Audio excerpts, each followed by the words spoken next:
Eu quero saudar os irmãos com a graça e a paz do Senhor Jesus. Nós estamos mais uma vez aqui no templo da nossa igreja, IPJH, Igreja Presbiteriana do Jardim Eliã, em São Paulo, capital, Zona Leste.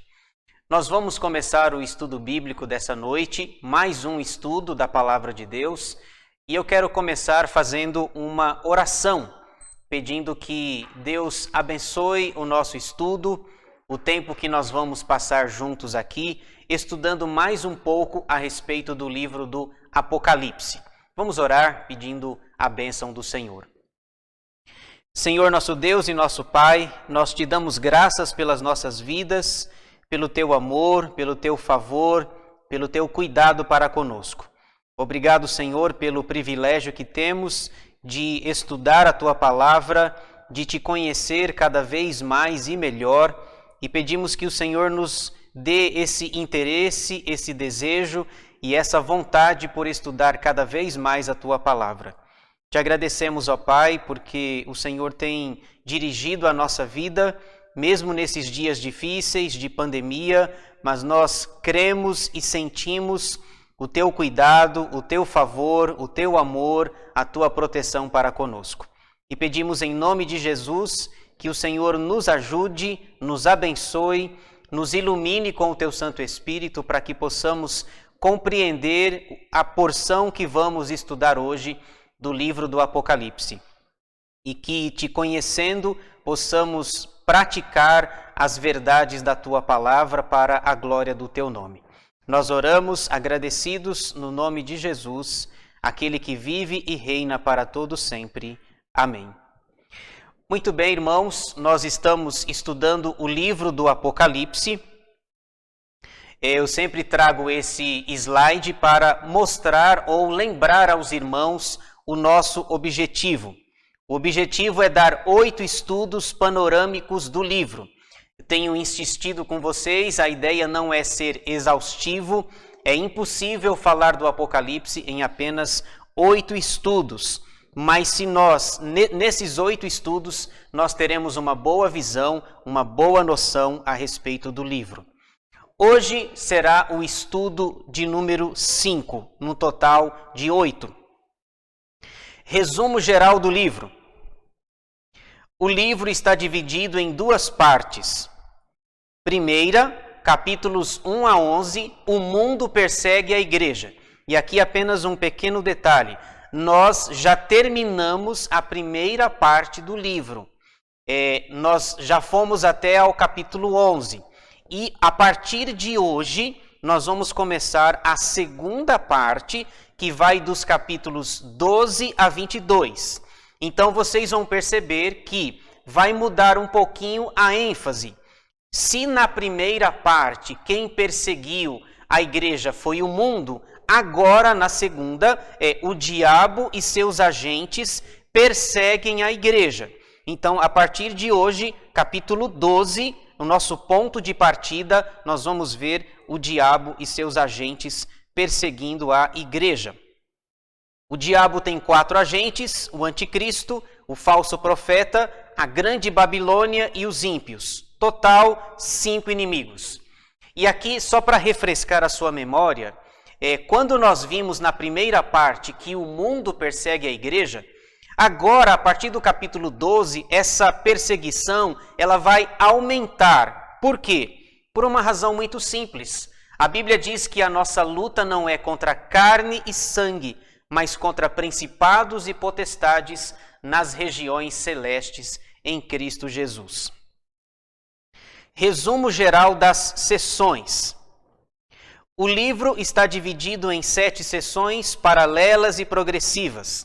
Toda semana eu pretendo trazer esse slide para você, que é para você ir fixando as sessões recapitulativas do livro. Primeira, capítulos 1 a 3, os 7 candeeiros de ouro. Segunda, capítulos 4 a 7, os 7 selos. Terceira, capítulos 8 a 11, as 7 trombetas. Quarta, capítulos 12 a 14, as 7 vozes, que é o que nós vamos estudar hoje. Hoje nós temos 3 capítulos para analisar. mas mesmo assim nós temos muita coisa, muita informação, e eu preciso ser sucinto aqui pela quantidade de coisas que tem nos capítulos 12, 13 e 14. Quinta, capítulos 15 e 16, as 7 taças da ira de Deus. Sexta, capítulos 17 a 19, as 7 cenas. Sétima e última, capítulos 20 a 22, os 7 julgamentos. Então aqui você tem a visão geral do livro. Hoje nós vamos estudar a 4ª sessão, capítulos 12 a 14, as 7 vozes. Nós temos dito para vocês que cada sessão vai da primeira até a segunda vinda de Cristo. Pastor, onde é que está a segunda vinda de Cristo nesta sessão?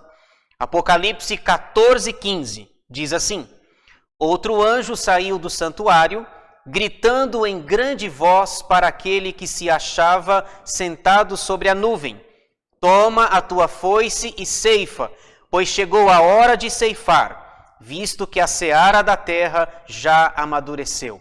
Notem a palavra em destaque, ceifa. Quando é que vai acontecer a ceifa? A resposta, na segunda vinda de Jesus.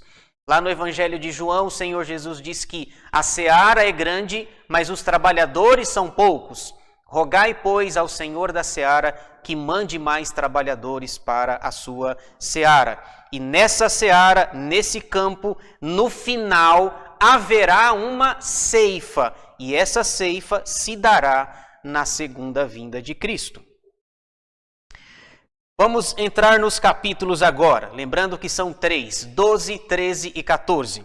Capítulo 12, se eu fosse resumir o capítulo 12 numa palavra, numa frase, seria essa daqui: o dragão ataca a igreja. Capítulo 12, eu resumiria nessa frase: o dragão ataca a igreja. Agora Satanás vai aparecer.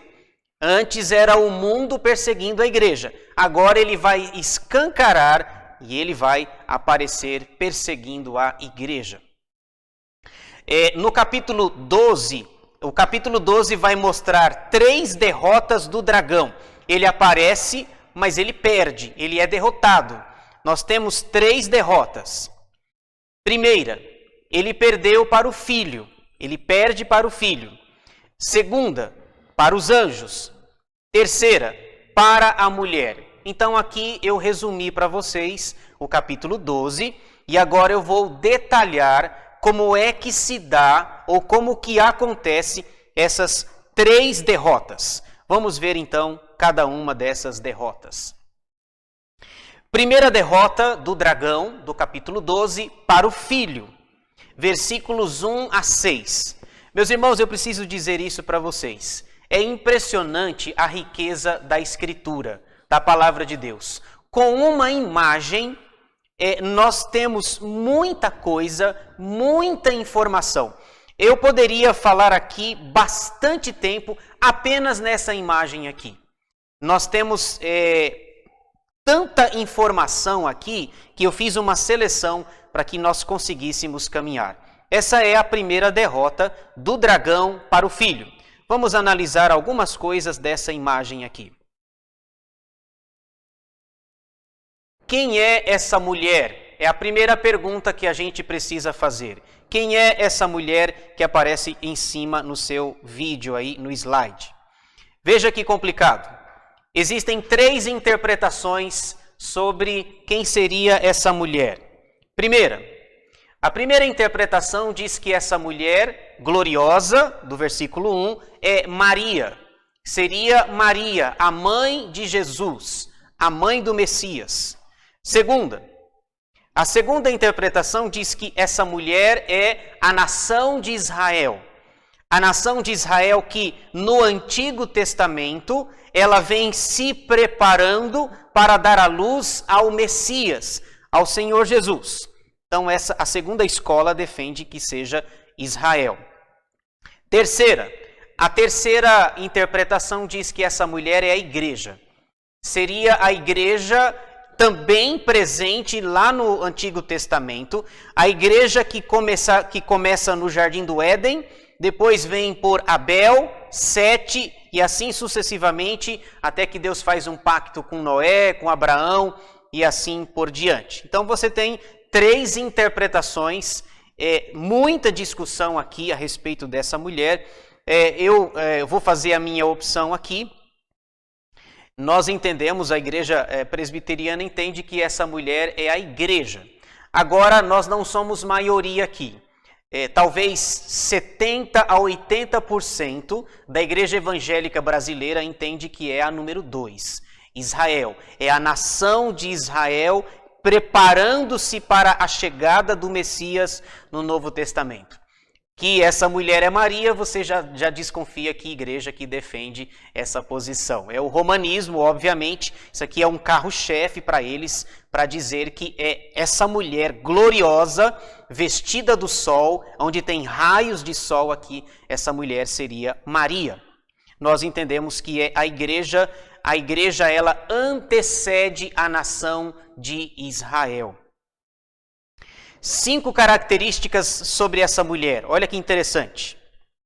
Primeira, a mulher é gloriosa. Por que nós sabemos que a mulher, e aqui mulher é a igreja, por que nós sabemos que ela é gloriosa? Porque o texto diz que ela está vestida do sol. Deixa eu ler o versículo 1. Viu-se grande sinal no céu, a saber, uma mulher vestida do sol, com a lua debaixo dos pés, e uma coroa de 12 estrelas na cabeça. Então, primeira característica dessa igreja, ela é gloriosa por causa do sol. A segunda é que ela tem autoridade. E aqui, eu não sei se vocês perceberam, eu coloquei a palavra lua dentro da lua, brincando com vocês aqui, ficou bem legal, né? Significa, a segunda característica, que a igreja ela tem autoridade. Por quê? Porque a lua está debaixo dos seus pés. Então, onde tem lua, e a lua representa a autoridade que essa igreja tem. A terceira característica é vitoriosa. Por que nós sabemos que a igreja é vitoriosa? Porque o texto ainda no versículo 1 diz que ela tem uma coroa na sua cabeça. Coroa é símbolo de vitória. Não sei se você lembra lá no capítulo 2, versículo 10, o apóstolo diz, escrevendo para uma das igrejas, ele diz: "Sê fiel até a morte e dar-te-ei a coroa da vida." Então, essa é a terceira característica, ela é vitoriosa por causa da coroa que ela usa na sua cabeça. Bom, aqui eu estou resumindo, dava para a gente falar mais coisas devido à riqueza que tem nessa imagem apenas. Quarta, ela é sofredora, a igreja é sofredora. Como é que a gente sabe? Porque o versículo 2 diz que ela sofre, ela está grávida e ela grita com as dores de parto, sofrendo tormentos para dar à luz. Então, essa figura de dores significa também que, ao mesmo tempo que ela é vitoriosa, ela é sofredora. Na teologia, nós chamamos isso de igreja triunfante para a vitoriosa e igreja militante para a sofredora. Então, quarta característica, a igreja é sofredora, nesse símbolo da gravidez aqui no versículo 2. Quinta característica, ela é protegida. A igreja é protegida, porque o versículo 6 e o 14 deste capítulo diz que essa mulher foi levada para um deserto. É claro que esse deserto não deve ser interpretado literalmente, mas simbolicamente. Inclusive, essa mulher ela vai para o deserto num sinal da proteção de Deus, e ela vai para esse deserto voando com as asas emprestadas da águia. Lembram-se daquela águia lá, quando nós vimos no capítulo 8, versículo 13, João dizendo: "Eu vi uma águia voando no céu, dizendo, ai, ai, ai dos que habitam na terra, por causa das trombetas que ainda, as 3 últimas trombetas, ou os 3 ais que ainda tinham de serem proclamados." Então a igreja é protegida. Então, a primeira coisa que a gente percebe aqui é a descrição dessa mulher, que alguns entendem que é Maria, a maioria entende que é Israel. Nós caminhamos na direção de que seja a igreja. Agora outra coisa, quem é o dragão? Quem é o dragão? Essa daqui é fácil, essa daqui não tem muita discussão. Esse dragão é o diabo, versículo 9. Por favor, seja bereano, acompanhe comigo aí no texto, capítulo 12, versículo 9. Você tem aí o dragão. 12, 9. E foi expulso o grande dragão, a antiga serpente, que se chama Diabo e Satanás, o sedutor de todo mundo. Sim, foi atirado para a terra e com ele os seus anjos. Também nós vemos no capítulo 9, versículo 11, uma descrição do dragão. Veja aí 9:11 de Apocalipse. E tinham sobre eles como seu rei o anjo do abismo, cujo nome em hebraico é Abaddon e em grego Apolion, uma referência a Satanás. Então, quem é o dragão? Fica fácil. É Satanás. As características do dragão, versículos 3b e 4. Eu peço que você veja com calma depois a descrição dessas características. Que se a mulher tem características, o dragão também o tem. Olha só, 5 características desse dragão. Olha que coisa interessante. Primeira característica é que ele é destruidor. Por que a gente sabe que ele é destruidor? Por causa do seu tamanho. O versículo 3b diz que ele é grande. Então veja, um dragão grande. Então ele é destruidor por causa do seu tamanho. Segunda, ele é sanguinário. Esse dragão é sanguinário. Por quê? Por causa da sua cor. A sua cor vermelho. Vermelho fazendo uma alusão à violência, ao sangue. Lembram-se quando nós falamos do cavalo vermelho, relacionado à violência, à guerra, às dificuldades, etc. Então, a segunda característica, sanguinário. Terceira, poder. Ele tem poder, e isso fica claro por causa das cabeças, dos chifres e das coroas que ele tem. Veja que ele tem 7 cabeças, 10 chifres, e essa quantidade de cabeças e de chifres indica poder. Quarta característica, ele é sedutor, por causa da sua cauda. Essa sedução é expressa por causa da cauda.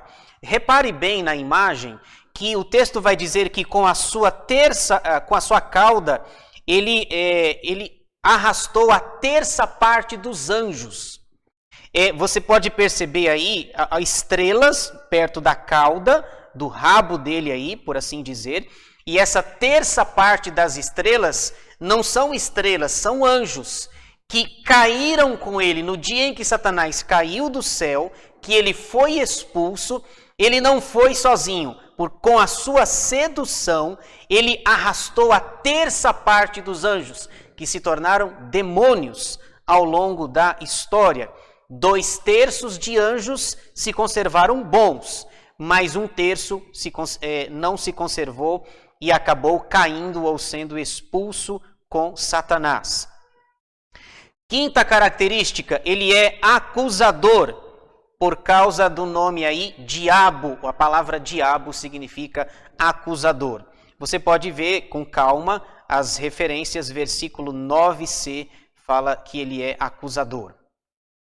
Quem é esse filho? Nós já falamos da mulher, já falamos do dragão, e agora nós vamos falar sobre o filho que está na barriga desta mulher, que para nós é a igreja. Até sobre a questão do filho tem interpretações. 2 interpretações a respeito do filho. A primeira é que esse filho é a igreja, seria a igreja. E a segunda interpretação é que esse filho é Jesus. Bom, aqui eu penso que é mais tranquilo, é mais coerente por aquilo que nós já dissemos, admitir que esse filho é Jesus. Não é a igreja que vai se preparar ao longo da história para gerá-lo. Então, nós ficamos com a número 2, que esse filho é Jesus. Segunda derrota. Lembre-se que eu falei que são 3 derrotas aqui no capítulo. Segunda derrota. Satanás perdeu para os anjos. Versículos 7 a 12. Podemos dividi-la em 4 partes, essa derrota. Essa imagem, só para explicar para você tem, eu quero ler com vocês, o versículo 7 já vai nos ajudar bastante a entender. 12:7 diz assim: houve peleja no céu, Miguel e os seus anjos pelejaram contra o dragão. Também pelejaram o dragão e seus anjos. Então aqui o que acontece é, Satanás está lutando antes da sua expulsão definitiva do céu. Ele está lutando, ele e os seus anjos, juntamente com o arcanjo Miguel.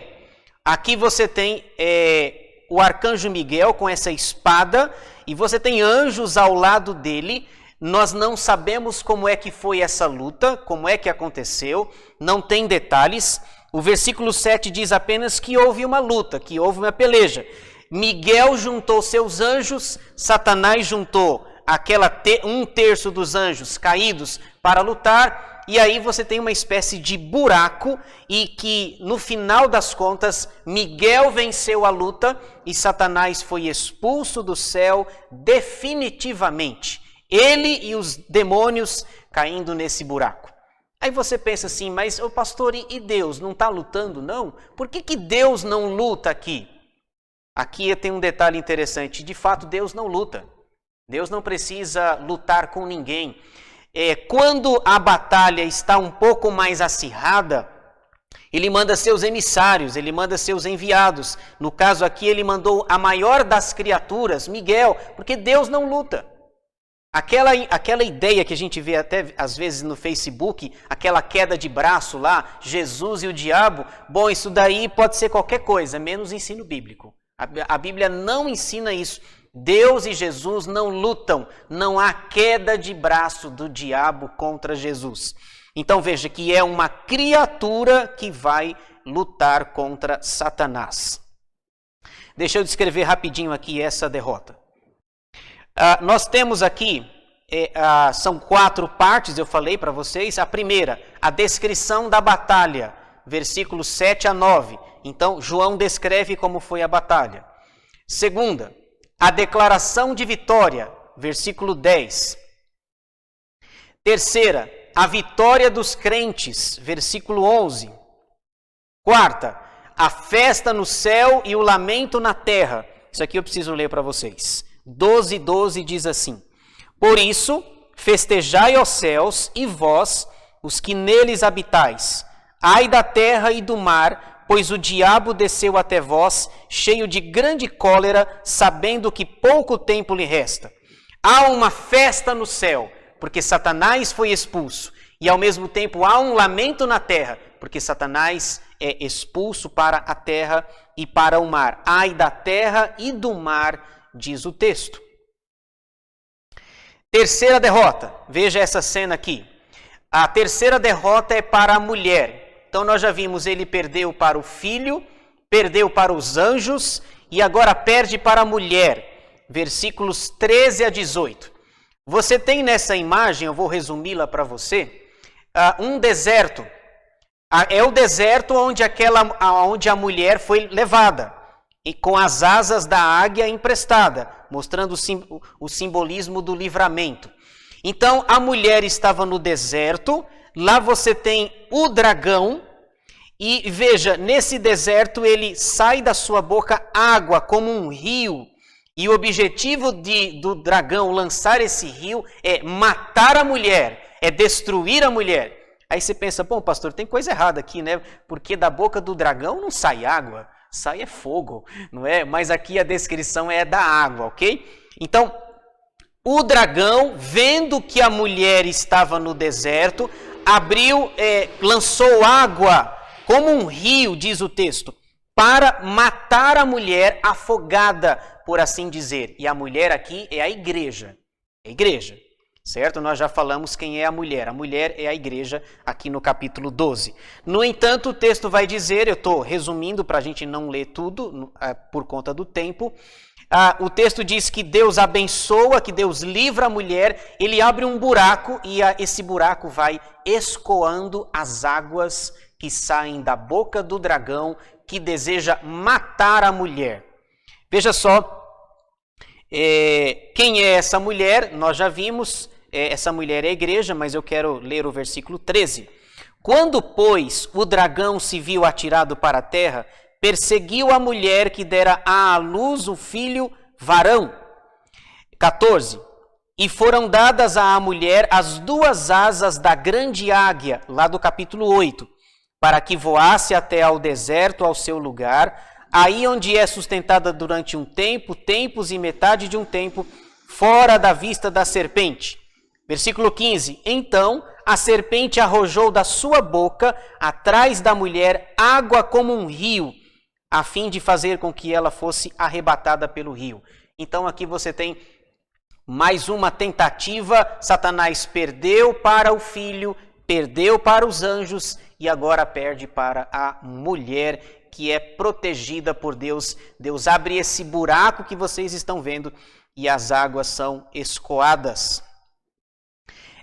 Essa mulher, portanto, é a igreja que é perseguida e protegida ao longo da história.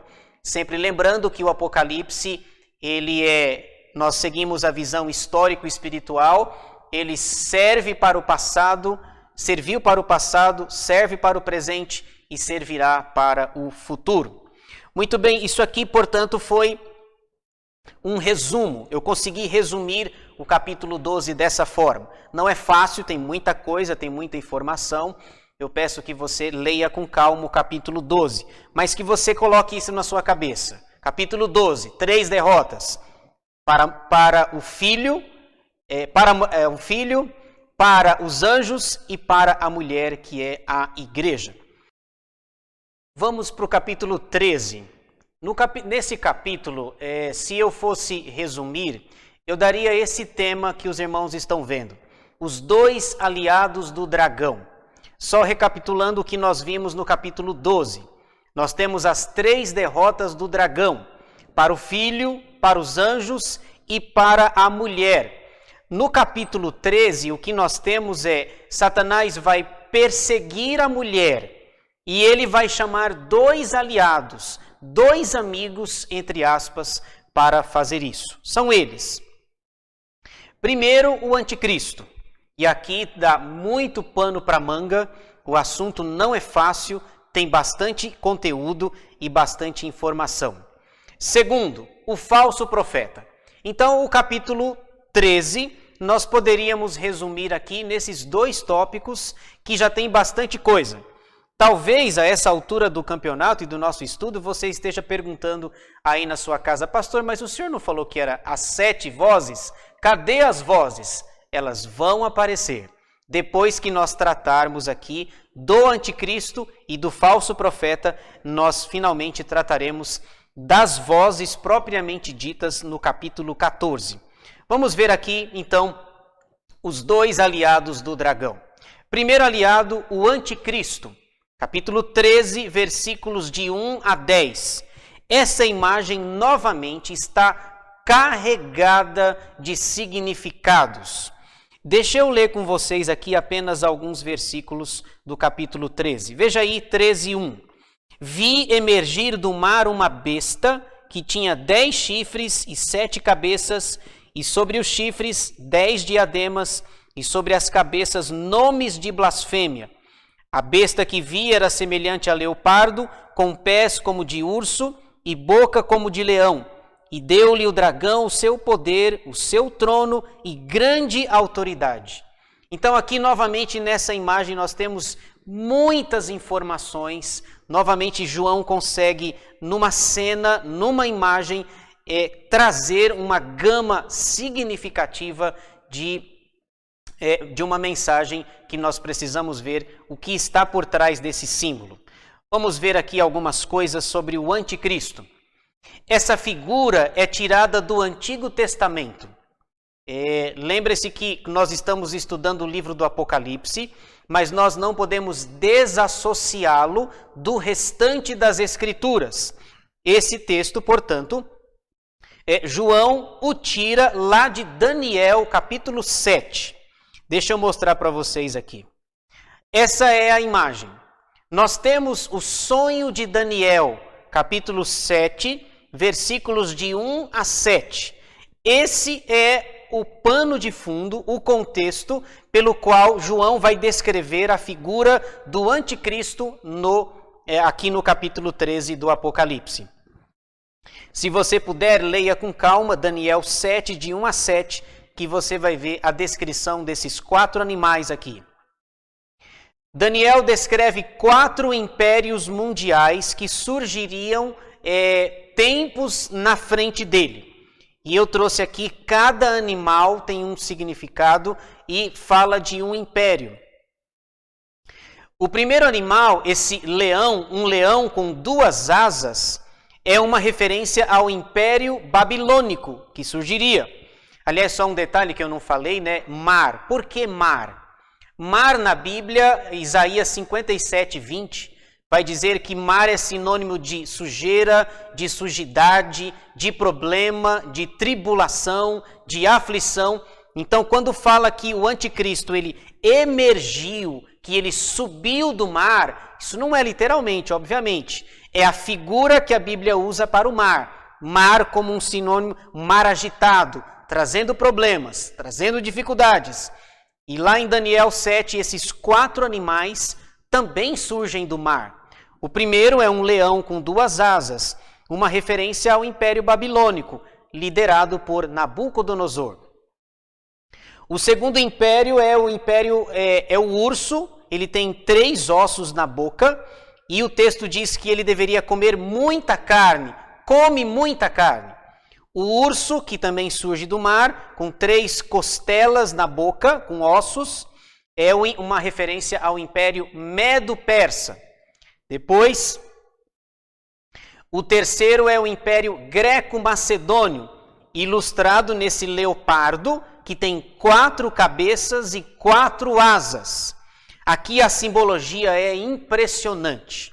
Veja, nós temos aqui nesse animal, talvez você diga, pastor, eu nunca vi um leopardo com 4 cabeças e tampouco com 4 asas. Mas o texto também é simbólico, ele está trazendo uma mensagem para nós. As 4 cabeças ou as 4 asas são uma referência aos 4 generais de Alexandre o Grande. Alexandre o Grande, nós já ouvimos falar dele nos livros de história. Ele foi o grande líder do Império Greco-Macedônio. No entanto, ele faleceu, ele morreu subitamente aos 33 anos de idade. E ele não tinha filhos, isso é contado pela história. Então, depois da sua morte, quem é que vai assumir o trono? Quem assume o reinado do Império Greco-Macedônio são os seus 4 generais mais conhecidos. E a história cita o nome deles. E eu quero citá-los. Primeiro, Cassandro é o nome de um deles. Segundo general, Ptolomeu. Terceiro, Lisímaco. Quarto, Seleuco. Então veja a imagem que Daniel vê saindo do mar, surgindo do mar, de um leopardo com 4 cabeças para mostrar a força, com 4 asas para mostrar a agilidade desse império. Então são os 4 generais. Resta-nos ainda um 4º animal. Esse monstro aí, que nós nem sabemos que tipo de animal é esse, é uma referência ao Império Romano. Então o que Daniel está descrevendo, no capítulo 7, versículos de 1 a 7, ele está falando dos impérios mundiais que surgiriam ao longo da história. Na sua época, quem manda no mundo é o leão. Um leão com 2 asas. Leão mostrando a sua força. As asas mostrando a agilidade. Depois diz o texto que esse leão fica em pé, que ele toma rosto de homem. Uma referência muito clara ao megalomaníaco Nabucodonosor. Depois o Império Babilônico passaria, entraria o próximo, o Império Medo-Persa. Cairia o Império Medo-Persa, surgiria o Império Greco-Macedônio. Cai o Império Greco-Macedônio e de seus 4 generais, e surge em cena então o Império Romano. É nessa época desse monstro, observem que ele é forte, observem que ele tem muitos chifres, 10 chifres, simbolizando o seu poder, o poderio que ele teria no futuro. E é no 4º império, no romano, que vai nascer o Senhor Jesus. Quando Jesus nasce, quando ele veio ao mundo, quem reinava era os Césares, os imperadores romanos. Então, quando nós lemos Apocalipse 13, falando do anticristo, João faz uma referência a Daniel capítulo 7. E esses impérios, o cenário é o mesmo, o mar, os animais. Agora veja que coisa sensacional a junção aqui. O que o texto está nos ensinando, em linhas gerais, é que esses animais, que são os mesmos, os animais lá em Daniel, eles estão separados em reinos diferentes. No entanto, no Apocalipse, esses animais que antes estavam separados, agora estão juntos. Veja, o versículo 2 diz que a besta era semelhante a leopardo, com pés de urso, com boca de leão, tem grande autoridade, cabeça, chifres. Então, o que João está dizendo é, esse primeiro aliado do dragão, quando ele vier, ele vai juntar toda a força, toda a crueldade dos 4 impérios de Daniel 7. Os impérios que estavam antes separados, no final, o anticristo final, escatológico, ele vai juntar essa maldade dos 4 reinos juntos numa única pessoa. Esse é o anticristo, que sai do mar, vi emergir do mar, Isaías 57, 20, sujeira, sujidade, problema, tribulação, aflição, o cenário está sendo preparado, o mundo vive essa turbulência, esse mar aí. Nós já falamos dos sinais que antecedem a volta de Jesus. E esse bicho, na nossa concepção, entendimento reformado, ele será um homem, o anticristo, e vai perseguir a igreja, maltratar a igreja violentamente e vai matar aqueles que fizerem oposição a ele. Veja que Satanás chama o seu primeiro aliado para perseguir a mulher, e esse aliado é o anticristo escatológico. Não se desespere, a palavra de Deus fala sobre a forma como o anticristo será derrotado. Paulo diz em 2 aos Tessalonicenses 2, que esse bicho aqui, que esse animal, que será um homem, ele será derrotado, 2 aos Tessalonicenses 2, com o sopro da boca de Jesus. Aí você diz, pastor, mas quem é que luta soprando? Quem é que vai para uma batalha soprar? Significa que, é aquilo que nós falamos, Jesus não luta, não há inimigos para ele. O diabo não é páreo, o anticristo, os aliados. Quando a luta está acirrada, Deus manda Miguel, o arcanjo Miguel e seus anjos. Mas ele vai fazer violência, vai perseguir, mas 2 aos Tessalonicenses 2 diz que ele será morto pelo sopro da boca de Jesus na sua segunda vinda. Muito bem. 5 características nós encontramos no anticristo. Veja só o que o texto diz. Primeira, poder. Por que poder? Por causa dos chifres e das cabeças que ele tem. Versículos 1, 2 e 5. Seja bereano e confira depois. A segunda característica é que ele faz milagres. O anticristo fará milagres. Como é que a gente sabe disso? O versículo 3 diz que uma dessas suas cabeças, desse bicho, foi cortada e ela foi curada. Essa cabeça volta para o lugar. Isso é um símbolo dos milagres, dos falsos milagres que o anticristo fará para enganar as pessoas. Jesus já tinha falado disso lá em Mateus 24, para enganar, se possível, os eleitos de Deus. Terceira característica, ele vai querer adoração, por causa da autoridade que ele tem. versículos 4, 8 e 12. Quarta, arrogância. Por que ele é arrogância? Porque ele fala blasfêmias, versículos 5 e 6 do texto. Quinta, perseguição, porque ele vai pelejar contra a igreja. Ele vai lutar, se opor àqueles que não aceitarem a sua autoridade. Isso está nos versículos 7, 9, 10 e 15 desse capítulo. Então, em linhas gerais, esse é o anticristo.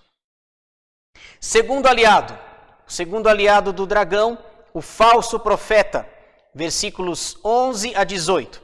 Eu não sei se você percebe na imagem, mas você vê aí, capítulo 13, versículo 11, diz assim: Vi ainda outra besta emergir da terra.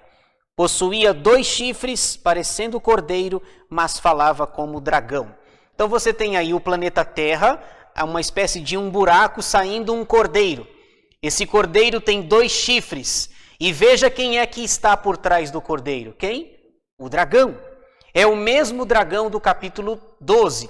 Grande, vermelho. Aqui ele só mudou de cor, eu não sei porquê. A imagem é pronta, peguei essa imagem pronta. Mas por detrás desse cordeiro com 2 chifres está o dragão. É o dragão quem está dando a influência. É o dragão quem está ajudando esse cordeiro. Esse cordeiro não é Jesus. Esse cordeiro não é o Senhor Jesus. Nós vamos falar sobre ele aqui. Encontramos 7 características nesse cordeiro. Primeiro, ele tem poder, porque ele tem 2 chifres. Versículos 11b e 12a. Veja, lembram-se quando nós falamos do cordeiro, lá atrás no capítulo 5, que Jesus tinha 7 chifres? Esse daqui só tem 2. Significa que esse cordeiro tem poder, mas ele não é o todo-poderoso. Ele não é o Senhor dos senhores, mas ele tem poder, ele tem chifre, ele tem autoridade. Segunda, imitação. A segunda característica é a imitação. Parecendo cordeiro, versículo 11c. Então, uma segunda característica é a sua imitação. Ele é um cordeiro, ele é branquinho, que é para confundir com o cordeiro lá do capítulo 5. Terceira, adoração. Versículo 12b vai dizer, para que o adorem, esse cordeiro vai querer adoração. Quarta, ele faz milagres, porque como é que a gente sabe disso? Nas palavras sinais dos versículos 13 e 15a. Quinta, sedução. Diz o texto que ele seduz, versículo 14. Sexta, perseguição. Ele fará morrer todos aqueles que não o adorarem e não reconhecerem a sua autoridade. Sétima característica, sua influência. A influência é através da marca, de um número. Eu sei que você já está pensando naquele número. 666, 666. Sim, eu vou falar sobre ele, não se preocupem. A princípio, eu gostaria que você entendesse o seguinte, que Satanás vai usar todos os seus recursos para perseguir a mulher, que é a igreja, para maltratá-la. O primeiro recurso que ele usa é o poder militar, são as armas, é o anticristo. O anticristo vai ter força, vai ter o poder militar. O segundo aliado que ele vai usar, o segundo agente, é a religião, é a falsa religião. Veja, como é que a gente sabe que esse cordeiro não é Jesus? Eu consigo identificar aqui na imagem com pelo menos 2 características. Primeiro, por causa dos chifres. A quantidade de chifre não bate aqui com o cordeiro lá do capítulo 5, que são 7. E a característica principal que eu sei que não é Jesus aqui. Porque o texto diz assim, capítulo 13, versículo 11, mas falava como dragão. Ele é branquinho, ele é um cordeiro, ele imita, ele tem 2 chifres. Como é que eu sei que ele é falso? Quando ele abre a boca. Se ele abrir a boca, se ele expor a teologia dele, nós conseguimos captar rapidamente que não é Jesus e é falso. Quando alguém diz, por exemplo, que que vem falando em nome de Deus, da religião. Não, que a salvação é pelas obras. É o cordeiro falso. Salvação não é pelas obras. A teologia é clara, a teologia paulina, Efésios 2 vai dizer que pela graça sois salvos, mediante a fé, e isto não vem de vós, é dom de Deus. Então, se ele abrir a boca, a gente descobre que ele é falso. Pelos chifres e pela boca. Se ele ficar calado, ele pode até tapear melhor, mas se ele abrir a boca, a gente vai perceber que a religião dele é falsa. Muito bem, vamos ao número que você quer saber. Versículo 16. Marca na mão ou na fronte? Essa é a grande pergunta. Isso é literal ou é simbólico? Bom, isso daqui dá muito pano para manga. Muitos vão acreditar que é simbólico, outros vão acreditar que é literal, que é simbólico. Eu quero ler com vocês o versículo 16. 13 e 16. A todos, os pequenos e os grandes, e os ricos e os pobres, os livres e os escravos, faz que lhes seja dada certa marca sobre a mão direita ou sobre a fronte. Versículo 18, fala do número. Aqui está a sabedoria. Aquele que tem entendimento, calcule o número da besta, pois é número de homem. Ora, esse número é 666. E aí você vê na imagem o número 666 na testa. A nossa pergunta permanece esse número que está na testa e essa escrita que está na mão, que aliás parece árabe o que está escrito aí, né? Não sei que língua que é isso daqui. A pergunta é, isso é literal ou é simbólico? O nosso entendimento é que isso é simbólico. Por quê? Essa é uma boa pergunta, porque, na verdade, o que o texto está enfatizando, quando ele fala de mão e de fronte, ela está falando de ações e de pensamentos. Antes disso, eu só queria enfatizar uma coisa para os irmãos. Quando se fala da marca da besta, algumas coisas têm sido ditas nesses últimos anos. Já foi falado do CPF, já foi falado do celular quando ele surgiu, do código de barras, do microchip que será inserido na mão da pessoa. Eles já falaram até do cartão de crédito Visa, que se você fizer a conta direitinho, o nome Visa, somando as letras, os algarismos, vai dar 666. Portanto, brincando com você, você pode ter uma besta na sua mão, que é o cartão de crédito, que nós não entendemos que seja dessa forma.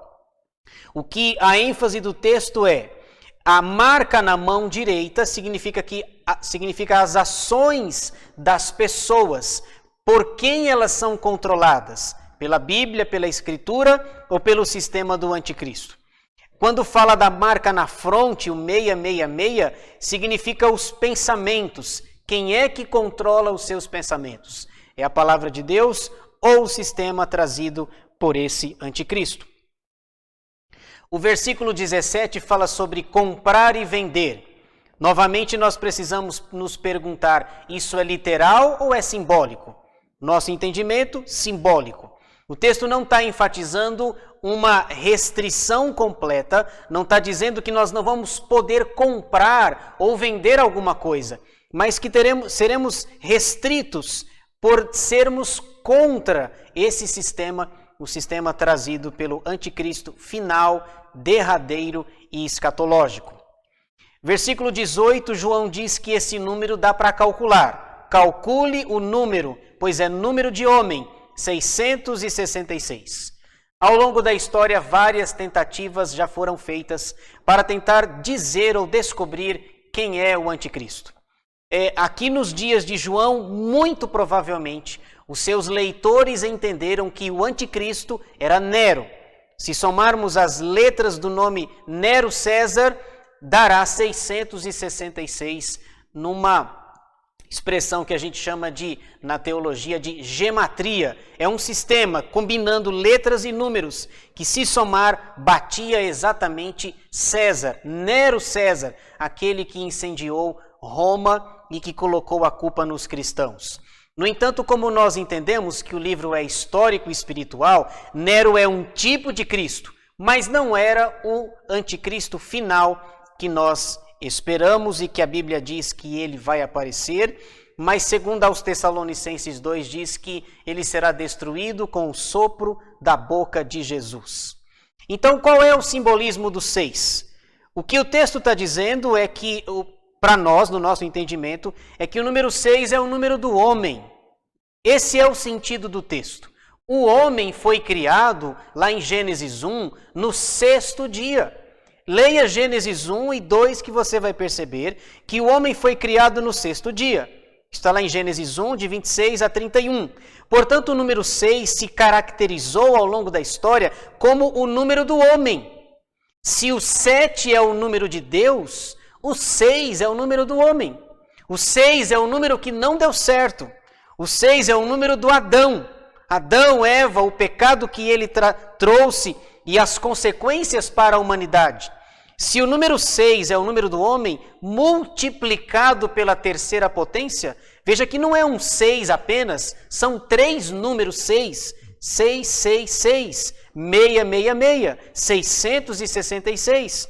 Portanto, o que João está dizendo é que esse anticristo, ele carrega com ele a marca de Adão. É o 666, é o número 6, o mesmo número no dia em que Adão foi criado, pois ele foi criado por Deus no 6º dia. Não há literalidade, não há... O que há é um simbolismo. Se o 4 tem um significado, que é o número da terra, os 4 pontos cardeais, norte, sul, leste, oeste. Se o 7 é o número da perfeição, o número de Deus, o 6 é o número do homem, é o número que não deu certo. Vamos seguir em frente aqui. Capítulo 14, finalmente, talvez você mais uma vez esteja se perguntando, pastor, se o nome da sessão é as 7 vozes, o senhor não falou de nenhuma ainda e o estudo já está terminando? Que mágica que o senhor vai fazer? Bom, vamos ver aqui. Eu vou pedir um favor para você ler com calma o capítulo 14. No capítulo 14 vai aparecer as 7 vozes. As vozes que são anunciadas depois do capítulo 12, os 3 inimigos, aliás, as 3 derrotas do dragão. No capítulo 13, os 2 aliados, o anticristo e o falso profeta. No capítulo 14, nós temos 7 vozes que são pronunciadas por 7 anjos. E eu queria chamar a sua atenção, se a sua Bíblia for igual à minha, você vai perceber que há uma certa diferença nos títulos. Por exemplo, aonde você está vendo, no capítulo 14, acima do versículo 6, o título em negrito, a primeira voz, não é a primeira, mas é a segunda. O título, a segunda voz, não é a segunda, mas a terceira. A terceira voz, na verdade, é a quarta. Vire a página aí, a quarta voz é a quinta. Depois você percebe a ceifa e a vindima. Então há essa imprecisão com relação aos editores da Sociedade Bíblica do Brasil. Por aqui nós não percebemos as 7 vozes. No entanto, o capítulo 14 vai falar das 7 vozes que levam o nome da nossa sessão e do estudo recapitulativo. Na imagem que você tem aí no slide, você vai perceber que nessas 7 vozes tem coisas boas e coisas ruins. Existem vozes boas e vozes ruins. As vozes boas vão falar de bênçãos. As vozes ruins vão trazer uma espécie de maldição. Então eu fiz uma tabela para vocês aqui, e nesse slide eu consigo resumir todo o capítulo 14, a qual eu peço para que você leia na sua casa com atenção, para que isso fique claro. Então, a divisão que eu fiz das vozes ficou da seguinte forma: 3 vozes são boas e 4 vozes são ruins. As vozes boas eu deixei em branco e as vozes ruins eu deixei em vermelho para destacar. Então, vejamos aí as 7 vozes enfatizando coisas boas e coisas ruins. Primeira voz está em branco, a palavra vai aparecer em branco. A igreja no céu, versículos de 1 a 5. O que nós temos aqui nos versículos de 1 a 5 é a igreja comemorando, triunfando. Afinal de contas, Jesus já voltou aqui nessa sessão e a igreja está comemorando. Eu queria destacar apenas um versículo. Versículo 2, 14:2 diz assim, que é a primeira voz, a igreja no céu. Ouvi uma voz do céu, como voz de muitas águas, como voz de grande trovão. Também a voz que ouvi era como de arpistas, quando tangem a sua harpa. Observem atentamente no versículo 2, que a palavra voz aparece 4 vezes apenas nesse versículo, enfatizando a primeira voz. O versículo 3 diz que eles entoavam um cântico, um novo cântico, o cântico do Cordeiro. Portanto, esse cenário é o cenário da igreja glorificada no céu. A primeira voz, a igreja no céu. Segunda, vermelho, então é coisa ruim. O anúncio do juízo, versículos 6 e 7. Na sua Bíblia vai aparecer primeira voz, mas é a segunda. Veja aí o versículo 7. Dizendo em grande voz, temei a Deus e dai-lhe glória, pois é chegada a hora do seu juízo. Portanto, a segunda voz fala de juízo. E adorai aquele que fez o céu, a terra e o mar e as fontes das águas. Então, a segunda voz é a voz que anuncia o juízo de Deus. Terceira, voz ruim, está em vermelho. A queda da Babilônia, versículo 8. E deixa eu abrir um parênteses para você aqui. Talvez você esteja pensando, pastor, o senhor nem falou da Babilônia? Como é que a Babilônia cai? Como é que o senhor está anunciando a queda? Veja, de fato nós não falamos da Babilônia. A Babilônia vai aparecer depois, no futuro.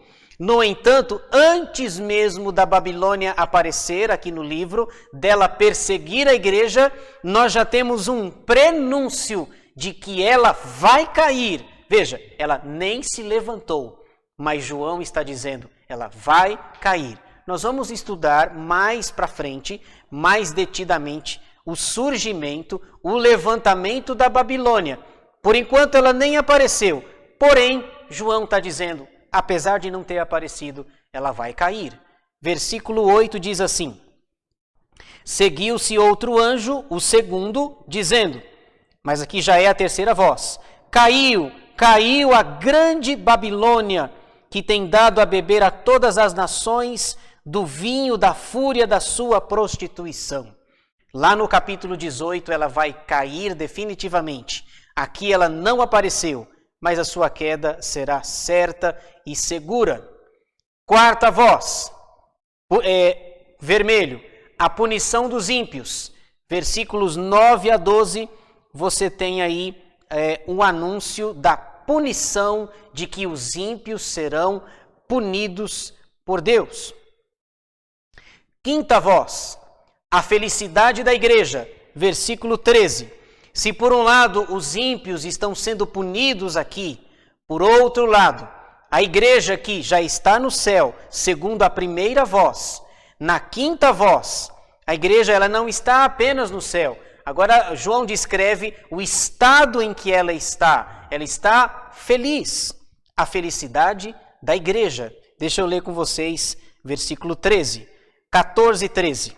Então ouvi uma voz do céu dizendo, já é essa expressão voz, é a quinta. Escreve, bem-aventurados os mortos que desde agora morrem no Senhor. Sim, diz o Espírito, para que descansem das suas fadigas, pois as suas obras os acompanham. Expressão fantástica aqui no livro do Apocalipse, bem-aventurados. Eu não sei se você já percebeu, mas no livro do Apocalipse nós temos 7 bem-aventuranças. 7. Quando Jesus usa essa expressão no Sermão do Monte, bem-aventurados, felizes, mais do que felizes, são aqueles que andam segundo o caminho do Senhor. No capítulo 1 nós temos bem-aventurança, 1:3 No total, nós temos 7 bem-aventuranças que estão espalhadas ao longo do livro. Sexta voz. A sexta voz é a colheita dos justos, versículos 14 a 16. Nós já lemos o versículo 14, que fala da ceifa. A ceifa é quando Jesus volta para buscar a sua igreja. Então você pode ler com calma, versículos 14 a 16, a colheita dos justos. Ele faz uma separação entre colheita e vindima, nos versículos 17 até o 20. A sétima voz é uma voz ruim, está em vermelho, a ira sobre os ímpios. Versículos 17 a 20. Deixa eu ler o 20, que diz assim: E o lagar foi pisado fora da cidade, e correu sangue do lagar até aos freios dos cavalos, numa extensão de 1.600 estádios. A ideia do lagar é Deus na sua ira pisando os ímpios, e nesse lagar que deveria sair uva, sai sangue. O sangue dos ímpios é a manifestação da ira de Deus sobre eles. Então eu coloquei aqui, você pode ver com calma, paralisando o seu vídeo se você quiser, conferindo os versículos depois, as 7 vozes. 3 vozes boas, 4 vozes ruins. As boas estão em branco, uma referência à igreja, à felicidade e à colheita. As 4 ruins, o anúncio do juízo, a queda, a punição e a ira. Portanto, essa é a nossa quarta sessão, capítulos 12 a 14, as 7 vozes. Eu sei que é muita coisa, muita informação, mas eu peço que você leia os capítulos 12, 13 e 14 e tente perceber a riqueza e a profundidade da palavra de Deus. Fale conosco. Hoje, mais do que nunca, talvez você esteja igual esse bonequinho aí, com a mão na cabeça. Deixe o seu comentário, faça a sua pergunta ou deixe a sua sugestão para o nosso canal. Em azul aí você tem a página, o nome do nosso canal, ip.jardimelian. Faça a sua inscrição se você ainda não é inscrito, indique o nosso canal, deixe a sua pergunta que nós tentaremos respondê-la na medida do possível. O nosso próximo estudo, semana que vem, com a graça de Deus, eu convido você, que você participe conosco dos estudos. Hoje nós falamos da quarta, nós vamos semana que vem estudar a quinta sessão, capítulos 15 e 16, as 7 taças da ira de Deus. Semana que vem serão 2 capítulos, mas isso não significa pouco conteúdo. São 2 capítulos, muita informação, muita coisa, mas isso nós deixamos para a semana que vem.